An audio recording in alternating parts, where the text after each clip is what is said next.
साथियों, आप सभी का विजन जैम प्लेटफॉर्म पर स्वागत है। इस वीडियो में हम लोग कुछ महत्वपूर्ण करंट अफेयर को देखेंगे तथा उनसे संबंधित महत्वपूर्ण बिंदुओं की विस्तार से चर्चा करेंगे। तो चर्चा को प्रारंभ करते हैं। सबसे पहले हम लोग बात करेंगे संकल्प पर्व की। तो देख लेते हैं यह संकल्प पर्व है क्या। तो हुआ यह है कि प्रधानमंत्री के आह्वान पर संस्कृत मंत्रालय अर्थात कल्चरल मिनिस्ट्री ने पेड़ लगाने के लिए 28 जून से लेकर के 20 जुलाई 2020 तक संकल्प पर्व मनाने का निश्चय किया है। तो याद रखिएगा कि संकल्प पर्व क्या है। तो एक प्रकार से वृक्षारोपण कार्यक्रम है और किस मंत्रालय के द्वारा चलाया जा रहा है, तो कल्चरल मिनिस्ट्री के द्वारा चलाया जा रहा है।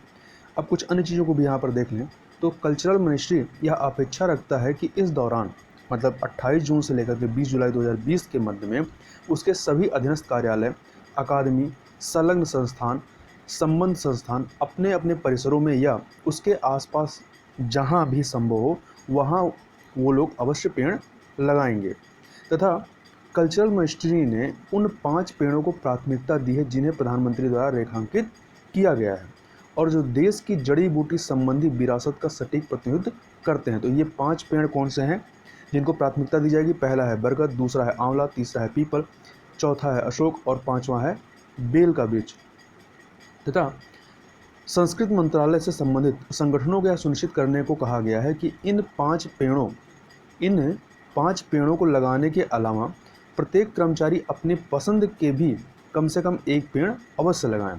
और इसके साथ ही संस्थानों को यह भी सुनिश्चित करना चाहिए कि कर्मचारी पूरे वर्ष अपने द्वारा लगाए गए पौधों की देखभाल करें ताकि वह सदैव सुरक्षित एवं फलता फूलता रहे। तो यह था संकल्प पर्व। आगे चलते हैं, बात कर लेते हैं सूक्ष्म लघु एवं मध्यम उद्योग दिवस के संबंध में या micro small and medium size enterprises day के संबंध में। तो यह प्रत्येक वर्ष जो है 27 जून को मनाया जाता है। तो संयुक्त राष्ट्र महासभा ने 6 अप्रैल 2017 को आयोजित 74वीं पूर्ण बैठक में प्रतिवर्ष 27 जून को सूक्ष्म लघु एवं मध्यम उद्यम दिवस के रूप में घोषित किया था। तब से यह प्रत्येक वर्ष जो है यह सूक्ष्म लघु एवं मध्यम उद्यम दिवस 27 जून को मनाया जाता है। अब इसको मनाने का उद्देश्य क्या है? तो इसका उद्देश्य जो है वह सतत विकास लक्ष्यों को प्राप्त करने और नवाचार को बढ़ावा देने में सूक्ष्म लघु एवं मध्यम उद्यमों के महत्व को पहचानना है। यदि भारत के संदर्भ में इससे संबंधित कुछ आंकड़ों को देखें तो वित्तीय वर्ष 2018-19 के आंकड़ों के अनुसार एमएसएमई के तहत भारत में लगभग 6.34 मिलियन उद्यम जो हैं एमएसएमई सक्रिय हैं और इनमें से जो अधिकांश का है ग्रामीण सेक्टर में है। इसके 51%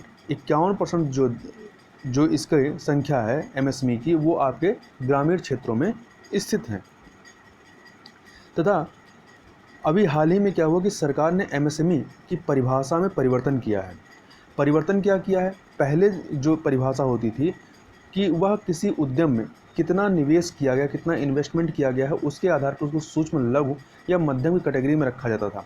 अब इसमें परिवर्तन ये किया गया है कि निवेश के साथ साथ उस जो उद्यम है सूक्ष्म लघु या मध्यम उसका टर्नओवर कितना है। तो निवेश और टर्नओवर अर्थात जो उसका वार्षिक जो व्यापार है वह कितना है उसके आधार पर उसको कैटेगराइज किया जाएगा।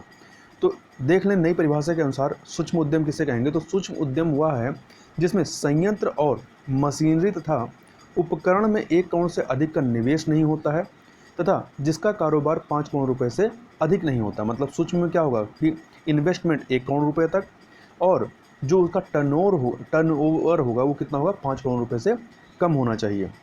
अब यदि लघु उद्यम की बात करें तो लघु उद्यम वे होते हैं जिनमें संयंत्र, मशीनरी तथा उपकरण में 10 करोड़ रुपए से अधिक निवेश नहीं होता था जिसका कारोबार 50 करोड़ रुपए से अधिक नहीं होता। तो लघु में कौन से आएंगे? इसमें इन्वेस्टमेंट आपका 10 करोड़ तक है और टर्नओवर कितना है? 50 करोड़ रुपए तक है। तथा जो मध्यम श्रेणी के कौन से होंगे? तो मध्यम उद्यम की परिभाषा में वह उद्यम शामिल हैं जिसमें संयंत्र, मशीनरी तथा उपकरण में 50 करोड़ रुपए से अधिक निवेश नहीं होता था जिसका कारोबार या जो टर्नओवर हो कितना है? 250 करोड़ रुपए से अधिक नहीं होता है। तो ये नई परिभाषा के अनुसार इनको इस प्रकार से कैटेगराइज किया गया है। आगे चलते हैं, आगे बात करते हैं कालाजार के संबंध में। तो कालाजार क्या है? एक प्रकार की बीमारी है। तो यदि इसको आप जीएस के प्रश्न पत्र नंबर 2 में देखेंगे तो उसके तहत जो टॉपिक है एक या जो विषय बताया गया स्वास्थ्य संबंधी विषय उसके तहत यह कवर हो जाएगा। तो इसके संदर्भ में बात कर लेते हैं, पहले देख लेते हैं कि संदर्भ क्या है। तो संदर्भ यह है कि लिस्मेनियासिस, जो लिस्मेनियासिस होता है इसी को साधारण भाषा में काला जार भी कहते हैं। तो लिस्मेनियासिस के इलाज के लिए उपलब्ध एकमात्र दवा जिसका नाम है मिल्टेफोशिन, यह जो है तेज़ी से अपनी प्रभावकारिता खोती जा रही है। क्यों खोती जा रही है? तो इसका कारण जो है, इस बीमारी के लिए जिम्मेदार जो परजीवी हैं, अर्थात जो प्रोटोजोआ हैं, तो परजीवी के अंदर औषधि प्रतिरोध की क्षमता जो है वो विकसित होती जा रही है। तो जब यह औषधि प्रतिरोधी होता जा रहा है तो यह क्या होगा, ये जो इसकी दवा की जो इफेक्टिविटी है उसको कम करता जाएगा। तो इसके लिए शोधकर्ताओं की एक टीम ने मिल्टेफोशिन प्रतिरोध से निपटने के तरीके तलाशने का कार्य किया है। इस अनुसंधान समूह ने पहली बार कंप्यूटेशनल रूप से, अर्थात कंप्यूटर के मदद से डिजाइन किए गए सिंथेटिक पेप्टाइड्स का उपयोग करके लिस्मेनिया के ट्रांसपोर्टर प्रोटीन के ऑलस्टेरिक मॉड्यूलेशन को दिखाया है। और इन आशाजनक शोध परिणामों से संकेत मिलता है कि यह जो पद्धति है, जो अभी नई पद्धति पर कार्य चल रहा है, यह पद्धति औषध प्रतिरोधी लिस्मेनिया परजीवी के उपचार के लिए आने वाले समय में उपयोगी साबित हो सकता है। अब यह तो थी संदर्भ की बात। अब हम लोग बात कर लेते हैं थोड़ा सा काला जार के बारे में। तो काला जार, जिसको साधारण भाषा में क्या कहते हैं, लिस्मेनियासिस कहते हैं। तो लिस्मेनियासिस जो है यह एक उपेक्षित उष्णकटिबंधीय बीमारी है। जैसे कि भारत क्या है, एक उष्णकटिबंधीय क्षेत्र में स्थित देश है, तो यहाँ पर यह बीमारी पाई जाती है तथा यह जो है लिस्मेनिया नामक परजीवी के कारण होता है। तो जो काला जार है किस परजीवी के कारण होता है, तो लिस्मेनिया के कारण होता है, जो कि रेत मक्खियों या सैंड फ्लाइज के काटने से फैलता है। तो इस परजीवी को फैलाने का कार्य कौन करता है, ये रेत मक्खियों के द्वारा किया जाता है। तथा मानव शरीर में आंत की लिस्मेनियासिस को आमतौर पर भारत में काला जार के रूप में जाना जाता है। तो काला जार मतलब क्या है, जो आंत की लिस्मेनियासिस है उसे ही साधारण भाषा में भारत में काला जार कहते हैं। और लिस्मेनियासिस की चपेट में भारत सहित लगभग 100 देश हैं। कितने देश हैं? 100 देश हैं। और लिस्मेनियासिस के 3 मुख्य रूप हैं, मतलब ये 3 रूपों में मिलता है। पहला है आपका आंत का लिस्मेनियासिस, जिसे साधारण भाषा में लोग काला जार कहते हैं। तो यह शरीर के कई अंगों को प्रभावित करती है और यह रोग का सबसे गंभीर रूप है। दूसरा है त्वचीय लिस्मेनियासिस, यह क्या करता है, यह बीमारी त्वचा के घाव के कारण बनता है। तीसरा है श्लेष्म त्वचीय लिस्मेनियासिस, इस बीमारी में त्वचा एवं श्लेष्म में घाव होते हैं। अब ये जो काला जार है या जो आंत लिस्मेनिया है, इसका प्रसारण कैसे होता है या फैलता कैसे है? तो लिस्मेनिया जीन के प्रोटोजोआ जो हैं वो परजीवी के कारण यह जो बीमारी है यह यकृत, प्लीहा अर्थात आंत और अस्थि मज्जा जैसे आंतरिक अंगों में फैल जाती है। अब यदि इसके लक्षणों की बात करें, इस बीमारी के लक्षण क्या होते हैं, तो इसके लक्षणों में बुखार होना, वजन में कमी आना, थकान, एनीमिया अर्थात खून की कमी और यकृत और प्लीहा में सूजन आदि शामिल हैं। आगे चलते हैं, आगे बात करते हैं डॉक्टर जोसेफ मार थोमा मेट्रोप्लोटिन के बारे में। तो ये जो थोमा मेट्रोप्लोटिन है, तो यह चर्चा में क्यों आया? तो चर्चा में इसलिए आया कि प्रधानमंत्री ने डॉक्टर जोसेफ मार थोमा मेट्रोप्लोटिन के 90वें जन्मदिन समारोह को संबोधित किया, तो इस वजह से यह चर्चा में थी यह न्यूज़। तो अब इनके बारे में कुछ अन्य चीज़ों को देखें। तो एक चर्च है जिसका नाम है मलंकरा मार थोमा सीरियन चर्च, जिसे मार थोमा चर्च के रूप में भी जाना जाता है। और यह कहाँ पर स्थित? केरल में प्राचीन और स्वदेशी चर्चों में से एक है।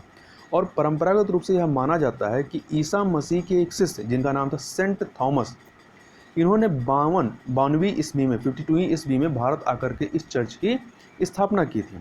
और वर्तमान में इस चर्च के जो प्रमुख 21वें मलंकरा मेट्रोप्लोटिन परम श्रद्धेय डॉक्टर जोसेफ मार थोमा है, जिनकी अभी 90वीं जन्मदिवस मनाया गया है, इन्होंने पिछले 13 वर्षों से इस चर्च का नेतृत्व किया है। तथा यह जो चर्च है मार थोमा चर्च, यह मार थोमा चर्च ने भारत की स्वतंत्रता संग्राम तथा स्वतंत्रता संग्राम के दौरान, साथ ही आपातकाल के दौरान भी लोकतांत्रिक मूल्यों एवं राष्ट्रवाद की भावना को बरकरार रखने में अपना पूर्ण योगदान दिया था। तथा यह जो चर्च है यह विभिन्न सामाजिक कल्याण संस्थानों, निराश्रित घरों, अस्पतालों, कॉलेजों, स्कूलों एवं तकनीकी संस्थानों का संचालन का कार्य इसके द्वारा किया जाता है। आगे चलते हैं, आगे बात करते हैं विज्ञान एवं प्रौद्योगिकी विभाग, department of science and technology के बारे में बात कर लेते हैं। तो हुआ क्या है कि विज्ञान एवं प्रौद्योगिकी विभाग डीएसटी के सचिव ने department of science and technology के 50 वर्ष पूरे होने पर स्वर्ण जयंती स्मरणोत्सव वर्ष मनाने के लिए आधिकारिक लोगो इसका लॉन्च किया है। अब थोड़ा सा इस विभाग के बारे में बात कर लें, क्योंकि यह विभाग हमेशा कुछ ना कुछ किसी वजह से, किसी अनुसंधान वगैरह की वजह से यह न्यूज़ में बना रहता है, तो इसके बारे में थोड़ी चर्चा कर लेते हैं। तो विज्ञान एवं प्रौद्योगिकी विभाग जो है, इसकी स्थापना कब हुई थी? 3 मई 1971 को की गई थी। और यह किस मंत्रालय के अंतर्गत आता है? तो यह विज्ञान एवं प्रौद्योगिकी मंत्रालय के अंतर्गत आता है। तथा department of science and technology जो है, यह विभिन्न गतिविधियों जैसे कि व्याख्यान श्रृंखला, प्रकाशनों, वृत्त चित्रों को जारी करना तथा department of science and technology के तहत भारतीय सर्वेक्षण के विकिपीडिया पृष्ठ को अपडेट करना आदि के साथ ही जो है, यह 3 मई 2020 से लेकर के 2 मई 2021 की अवधि के दौरान स्वर्ण जयंती स्मरणोत्सव वर्ष की समीक्षा कर रहा है। मतलब यह इसको मनाने के लिए क्या क्या हमें चीज़ें करना है, उसकी समीक्षा हो रही है। अब बात करते हैं, यह जो विभाग है department of science and technology, इसका लक्ष्य क्या है? तो यह भारत सरकार के इस विभाग का लक्ष्य जो है वो विज्ञान एवं प्रौद्योगिकी के नए क्षेत्रों को बढ़ावा देना है तथा यह भारत में वैज्ञानिक एवं तकनीकी गतिविधियों को व्यवस्थित समन्वित करने एवं बढ़ावा देने वाला नोडल विभाग है। तथा डीएसटी जो है department of science and technology Bharat के विभिन्न स्वीकृत वैज्ञानिक परियोजनाओं के लिए धन भी प्रदान करने का कार्य इसके द्वारा किया जाता है तथा यह विदेशों में होने वाले सम्मेलनों में भाग लेने तथा प्रायोगिक कार्यों के लिए भारत में शोधकर्ताओं का समर्थन करता है। मतलब एक प्रकार से इनको प्लेटफॉर्म मुहैया कराता है या फंडिंग वगैरह इनको प्रोवाइड करने का कार्य इसके द्वारा किया जाता है।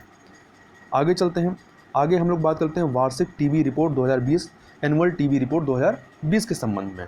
तो यह भी क्या है, आपके बीमारी से संबंधित है।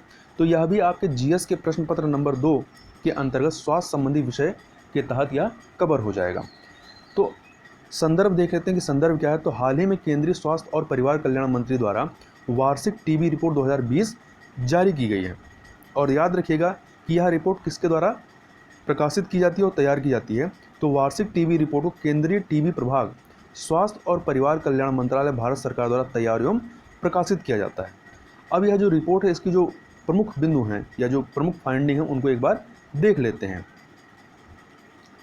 पहला है इसमें, वर्ष 2019 में लगभग 24.04 लाख टीबी रोगियों को अधिसूचित किया गया, जबकि वर्ष 2018 की तुलना में यह जो है टीबी अधिसूचना में यह 14% की वृद्धि दर्ज की गई है 2019 में। इसके अलावा वर्ष 2017 में टीबी रोगियों के 10 लाख से अधिक गैर अधिसूचित मामले थे, जो घट करके 2019 में कितने हो गए हैं, 2.9 लाख हो गए हैं। इसके अलावा तीसरी फाइंडिंग क्या है कि निजी क्षेत्रों में 35% की वृद्धि के साथ 78 लाख टीबी रोगियों को अधिसूचित किया गया है। इसके अलावा चौथा है, आणविक निदान की आसान उपलब्धता के कारण 2018 में 6% की तुलना में 2019 में टीबी के निदान वाले बच्चों का जो अनुपात है बढ़कर कितना हो गया है, 8% हो गया है। 6 की जगह 8% हो गया है। इसके अलावा सभी अधिसूचित टीबी रोगियों की एचआईवी जांच का प्रावधान जो 2018 में 67% था, वह बढ़कर के 2019 में कितना हो गया है, 81% हो गया है। इसके अलावा छठा क्या है, छठा है उपचार सेवाओं के विस्तार से अधिसूचित रोगियों की उपचार सफलता दर में 12% सुधार हुआ है, जो कि 2018 में 69% की तुलना में 2019 के लिए यह दर कितनी रही है, 81% रही है, 12% का सुधार के साथ। तथा अब हम लोग थोड़ा सा टीबी के बारे में बात कर लेते हैं। यह जो रोग है, टीबी रोग को क्या कहते हैं, टीबी कहते हैं या क्षय रोग कहते हैं या तपेदिक रोग भी कहते हैं। यह बैक्टीरिया से होने वाला रोग है। कौन से बैक्टीरिया से, तो उसका नाम है माइकोबैक्टीरियम ट्यूबरकुलोसिस। क्या नाम है, माइकोबैक्टीरियम ट्यूबरकुलोसिस है। और इससे प्रभावित होने वाला अंग कौन सा है, तो इससे प्रभावित होने वाला अंग फेफड़ा है। और यदि इसके लक्षणों की बात करें तो इसमें बार बार खांसी के साथ कफ, रक्त निकलना या कमजोरी महसूस होना, पसीना आना, ये सब कुछ इसके सामान्य से लक्षण हैं। तथा यहाँ पर एक फैक्ट याद रखिएगा कि सन 1882 ईस्वी में जर्मन वैज्ञानिक रॉबर्ट कोच ने कालरा और टीबी के जीवाणुओं की खोज की थी। यदि पूछा जाए टीबी के जीवाणु की खोज किसने की, तो रॉबर्ट कोच ने की थी। इन्होंने टीबी की जीवाणु की खोज के साथ साथ कालरा के जीवाणु की भी खोज की थी। अब एक प्रणाली जिसका नाम है निश्चय प्रणाली। तो यह निश्चय सिस्टम किससे संबंधित है? तो यह टीबी रोग से संबंधित है। तो इसके बारे में देख लेते हैं। देश में निश्चय प्रणाली के माध्यम से टीबी के रोगियों के विषय में लगभग सभी सूचनाएं ऑनलाइन प्राप्त हो रही हैं। निश्चय जो है यह एक वेब आधारित सूचना प्रबंधन प्रणाली है जिसका उपयोग मरीजों की जानकारी के प्रबंधन तथा पूरे देश में कार्यक्रम, जो टीबी रोग से संबंधित कार्यक्रम हो उसकी गतिविधियों एवं निगरानी के लिए केंद्रीय समाधान के रूप में कार्य करती है तथा इसे केंद्रीय टीबी प्रभाग, सेंट्रल टीबी डिवीजन, स्वास्थ्य और परिवार कल्याण मंत्रालय द्वारा राष्ट्रीय सूचना विज्ञान केंद्र एनआईसी और भारत में विश्व स्वास्थ्य संगठन WHO के क्षेत्रीय कार्यालय के सहयोग से परिचालित किया गया है, मतलब इसको कार्यान्वित किया जा रहा है। तथा राष्ट्रीय क्षय रोग उन्मूलन कार्यक्रम के बारे में देख लेते हैं यहीं पर, या नेशनल ट्यूबरकुलोसिस एलिमिनेशन प्रोग्राम। तो इसे यह क्या है? एक केंद्र प्रायोजित योजना है जिसे राष्ट्रीय स्वास्थ्य मिशन के तहत या इसके तत्वाधान में राज्य सरकारों और केंद्र सरकार के समन्वय से चलाया जा रहा है। और इस कार्यक्रम का जो लक्ष्य है वो क्या है? टीबी जनित गरीबी के उन्मूलन के साथ भारत को टीबी मुक्त करना है। चूंकि वैसे भी जो टीबी जो बीमारी है किससे संबंधित, या जो है गरीब इलाकों और गरीबों से ही संबंधित बीमारी है। तथा कुछ अन्य फैक्टों को भी याद रखिएगा कि भारत ने 2025 तक टीबी से मुक्त हो जाने का लक्ष्य रखा है। तो यदि पूछा जाए कि भारत का टीबी उन्मूलन का लक्ष्य कब तक है, तो 2025 है, जबकि संयुक्त राष्ट्र ने पूरी दुनिया से टीबी की मुक्ति का लक्ष्य कब तक रखा है? 2030 रखा है। तो ये दोनों याद रखिएगा कि भारत का लक्ष्य 2025 था, जबकि वर्ल्ड का जब कब तक है? 2030 है। और प्रत्येक वर्ष 24 मार्च को जो है विश्व तपेदिक दिवस मनाया जाता है या विश्व टीबी दिवस मनाया जाता है। और 2020 की अर्थात इस वर्ष की थीम क्या रही इसकी? तो इट इज़ टाइम। तो याद रखिएगा विश्व तपेदिक दिवस की थीम 2020 की क्या है? इट इज़ टाइम है। और इसके अलावा एक फैक्ट और याद रखिएगा कि भारत ने साल 2030 तक मलेरिया उन्मूलन का लक्ष्य रखा है, जबकि साल 2027 तक पूरे देश को मलेरिया मुक्त बनाया जाएगा। तो दो चीज़ें हैं कि 2030 तक हम मलेरिया उन्मूलन का लक्ष्य रखें, जबकि 2027 तक क्या है कि पूरे देश को मलेरिया मुक्त बनाया जाएगा। तो दोनों में फ़र्क है। तो दोनों जो सन है याद रखिएगा। इसके अलावा विश्व मलेरिया दिवस जो है आपका प्रत्येक वर्ष 25 अप्रैल को मनाया जाता है। कब मनाया जाता है? तो 25 अप्रैल को मनाया जाता है, जबकि विश्व तपेदिक दिवस 24 मार्च को मनाया जाता है। और 2020 की जो विश्व मलेरिया दिवस की थीम है वो क्या है? Zero malaria start with me है। Zero malaria start with me. और मलेरिया जो है ये प्लाज्मोडियम परजीवी से होने वाली बीमारी है। तो यह परजीवी से होती है, जबकि आपका जो टीबी है वह बैक्टीरिया से होने वाली बीमारी है। अब यहाँ पर हम लोग कुछ अन्य महत्वपूर्ण जो लघु करंट अफेयर्स हैं, या इसको कह सकते हैं कि इसको बहुत ज़्यादा विस्तार से पढ़ने की जरूरत नहीं, उनको भी देख लेते हैं। तो इसमें पहला है आपका प्लेसबो। तो प्लेसबो या प्लेसबोस, तो यह क्या है? तो प्लेसबोस जो हैं ऐसे पदार्थ होते हैं जो दवाओं से मिलते जुलते हैं, लेकिन उनमें सक्रिय दवा नहीं होती। दवाओं से तो मिलते जुलते हैं परंतु दवा की तरीके से सक्रिय नहीं होते हैं। प्लेसबो जो है वास्तव में एक वास्तविक दवा की तरह दिखते हैं, परंतु यह स्टार्च या चीनी जैसे निष्क्रिय पदार्थ से निर्मित होते हैं। अगला है देश में गेहूं का शीर्ष योगदानकर्ता के संदर्भ में। तो मध्य प्रदेश जो है इस वर्ष अर्थात 2019-20 के लिए इस वर्ष पंजाब को पीछे छोड़ते हुए गेहूं का नंबर 1 योगदानकर्ता राज्य बन गया है। इसके अलावा हालांकि पंजाब अभी भी गेहूं के प्रति हेक्टेयर उत्पादकता की दृष्टि से मध्य प्रदेश से आगे है। तो यहाँ याद रखिएगा यदि पूछा जाए कि भारत में सबसे अधिक गेहूं की प्रति हेक्टेयर उत्पादकता किसकी है, तो पंजाब की है। इसके अलावा इस वर्ष देश में 330.2 लाख हेक्टेयर पर गेहूं बोया गया था, जबकि पिछले वर्ष 296.98 लाख हेक्टेयर पर एरिया पर गेहूं की बुआई की गई थी। इसके अलावा देश में कुल गेहूं क्षेत्र में मध्य प्रदेश की जो हिस्सेदारी कितनी है? 31% थी, जबकि पंजाब ने कुल राष्ट्रीय क्षेत्र के 10.6% पर गेहूं का उत्पादन किया है। आगे चलते हैं, आगे बात करते हैं कुशीनगर हवाई अड्डे के संदर्भ में। तो उत्तर प्रदेश में स्थित कुशीनगर हवाई अड्डे को अंतर्राष्ट्रीय हवाई अड्डे के रूप में घोषित किया गया है। और इससे संबंधित कुछ अन्य फैक्टों को देखें तो कुशीनगर जो है एक महत्वपूर्ण बौद्ध तीर्थ स्थल है, जहां गौतम बुद्ध ने महापरिनिर्वाण प्राप्त किया था। तो याद रखिएगा प्रश्न बनता है कि गौतम बुद्ध ने महापरिनिर्वाण कहाँ प्राप्त किया था? तो कुशीनगर में। यहीं पर कुछ चीज़ें और याद रखिएगा। जैसे पूछा था कि महाविनिष्क्रमण, तो महाविनिष्क्रमण किससे संबंधित है?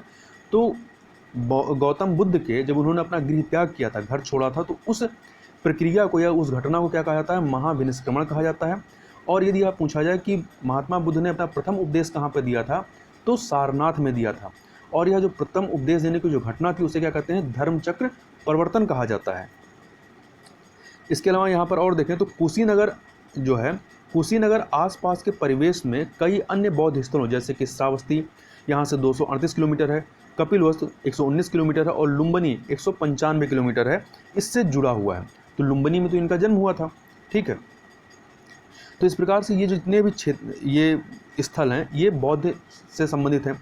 तो ये यहाँ से क्या है, कुशीनगर के अगल बगल हैं, तो इनको इससे जोड़ा जा सकेगा। तथा ये जो बुद्ध के अनुयायियों और आगंतुकों दोनों के लिए समान रूप से आकर्षण का केंद्र ये पूरा सेक्टर बनाता है। इसके अलावा कुशीनगर जो है पहले से ही भारत और नेपाल में फैले बौद्ध सर्किट तीर्थ यात्रा के लिए प्रतीक स्थल के रूप में कार्य करता है। अब यहाँ पर एक फैक्ट और याद रखिएगा, जैसे हमने कहा श्रावस्ती के बारे में, श्रावस्ती की बात की, तो श्रावस्ती के बारे में एक प्रश्न पूछा गया है कि प्रश्न था, यह PCS 2011 में पूछा गया था, 2011 में पूछा गया था कि बुद्ध ने सर्वाधिक उपदेश कहाँ दिए थे। आपका ऑप्शन था वैशाली में, दूसरा था श्रावस्ती में, तीसरा था कौशाम्बी में, चौथा था राजगिरी में। तो इसका सही आंसर था श्रावस्ती में। तो याद रखिएगा बुद्ध ने सर्वाधिक उपदेश कहाँ दिए थे? श्रावस्ती में। और श्रावस्ती जो था वो आपका किस राज्य की राजधानी थी उस समय की? तो कौशल राज्य की राजधानी थी। तो कौशल राज्य की राजधानी कौन सी थी? श्रावस्ती थी। तथा बुद्ध के सबसे अधिक शिष्यों की यदि बात करें, सबसे अधिक शिष्य किस राज्य से थे? तो कौशल राज्य में हुए थे तथा यहाँ की राजधानी श्रावस्ती में उन्होंने सर्वाधिक उपदेश दिए थे। तो यह फैक्ट जो है याद रखिएगा। अगला है हरिथा हरम कार्यक्रम। हरिथा हरम कार्यक्रम के बारे में बात करें तो तेलंगाना के मुख्यमंत्री के चंद्रशेखर राव ने हरिथा हरम कार्यक्रम के छठे चरण या छठे संस्करण का शुभारंभ किया है। इसके तहत 30 करोड़ पेड़ लगाए जाएंगे। तो याद रखिएगा हरिथा हरम जो है यह वृक्षारोपण संबंधित है और किस राज्य का कार्यक्रम है? तो तेलंगाना राज्य का कार्यक्रम है। इतनी चीज़ें याद रखिएगा इसके बारे में। इसके अलावा राज्य में वृक्षारोपण कार्यक्रम बड़े पैमाने पर क्या करेगा? रोजगार पैदा करने में भी मदद करेगा। कैसे? क्योंकि मनरेगा के तहत पौधे रोपने हेतु जो गड्ढे हैं उसको खोदने का कार्य जो है मनरेगा के तहत कराया जाएगा।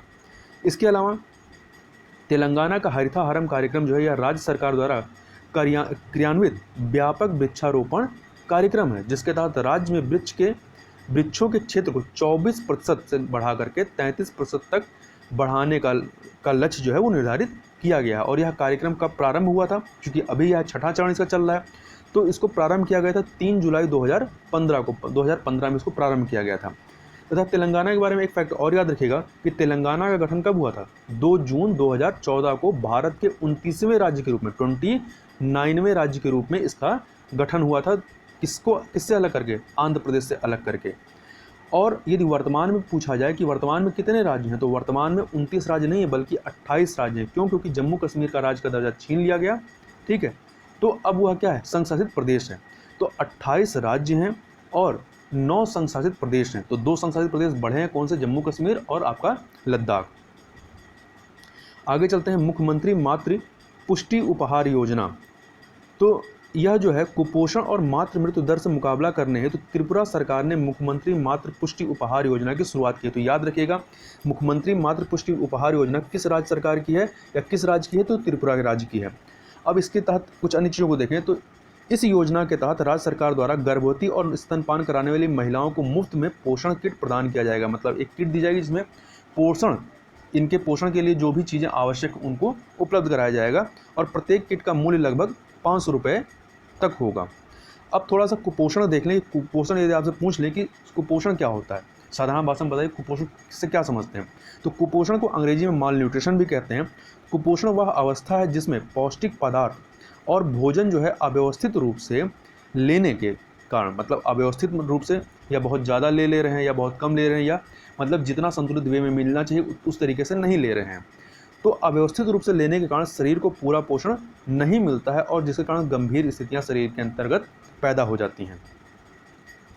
आगे बात कर लेते हैं एट वन क्लिक। तो एट वन क्लिक यह क्या है?